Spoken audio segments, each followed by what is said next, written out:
In this lesson, we want to explain the scatter pen tool. This tool is used to spread the selected objects on other objects. I have prepared a scene for this lesson. We have three objects: cube, cylinder, and a sphere. We want to spread these on this plane. Select tool to start with the setting. In the object tab in the source section, we have two modes. Selection mode means we have to select object to scatter for us, or object palette mode. We put desired object in this area. We click and drag the object in this area so that they are always in the tool and for us to scatter whenever we want. Okay, we currently select the first mode, selection, to scatter each object we select. If the objects are not selected, the tool will not work. We select three objects and click on a tool and click and drag on a plane to scatter object for us. Now we can change the settings interactively. Add or remove mode, which you can easily add with the shift, or you can remove object with holding control. If the remove mode radius is small, you can either change it from the tab itself, as you can see, or holding down middle mouse button and dragging to the left or right to change the size of the radius of remove. Okay, as you can see, an object called scatter has been created in the object manager, which itself has settings that we will teach later. Click the tool again to return the settings. You can change the setting after drawing. By increasing or decreasing the radius, you can make the circle in which objects are placed smaller or larger. In object spacing, you can specify the minimum distance between objects. For example, 0. Okay. Use splat option is enabled by default. The circles in which objects are placed are called splats, white circles. And with splat spacing, you can increase or decrease the distance between these circles.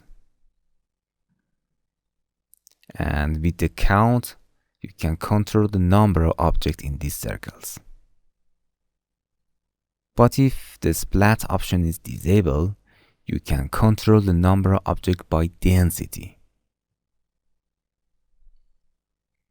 In the Object tab, to avoid to select object each time, select three objects once, then click on the tool and drag and drop them into the object palette. Okay. To continue, first we zero the radius in add to become the drawing linear. By default, the random order option is enabled and draw objects randomly. By changing the seed, you can change the order. But if we disable this option, objects are drawn in exactly the same order as in Object Manager. First sphere, then cylinder, and finally cube, as you can see. Even here, you can easily change the order by clicking and dragging.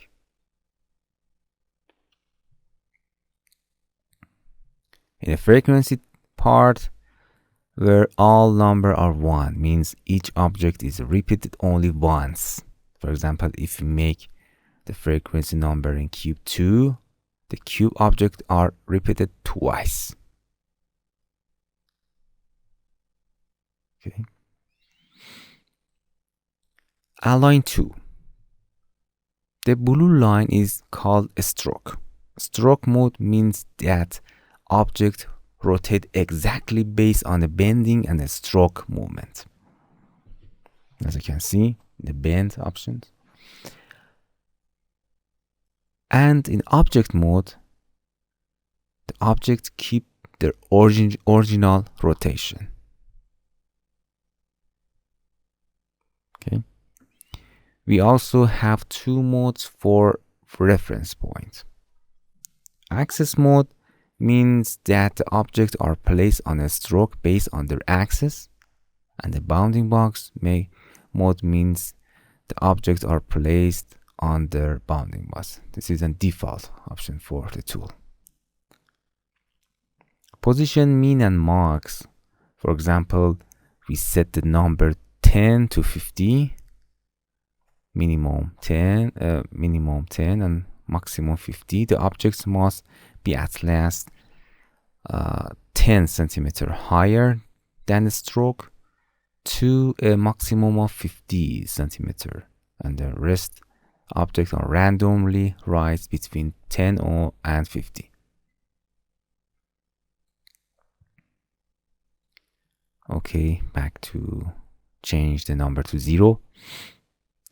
In the rotation range section, you can rotate the object based on the X or Y or Z axis. Okay, and change back to 0. And in the scale section, you can change the scale by minimum and maximum like position, as you can see.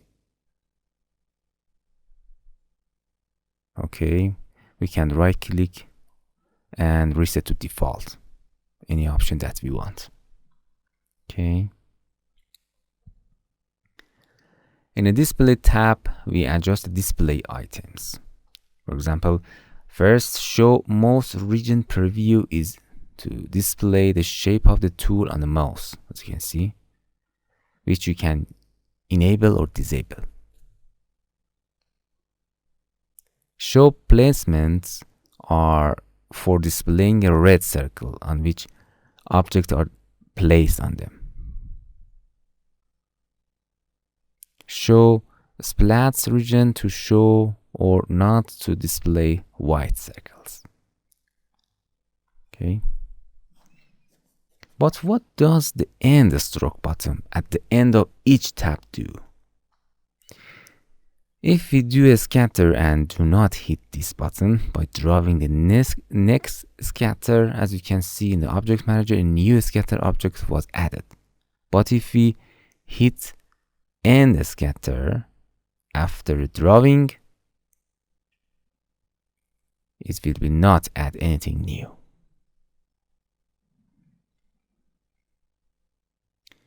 When we click on a scatter object, it has setting that we explained. When we draw a scatter, we cannot edit or move every single object inside it. We must activate the edit mode on the scatter object.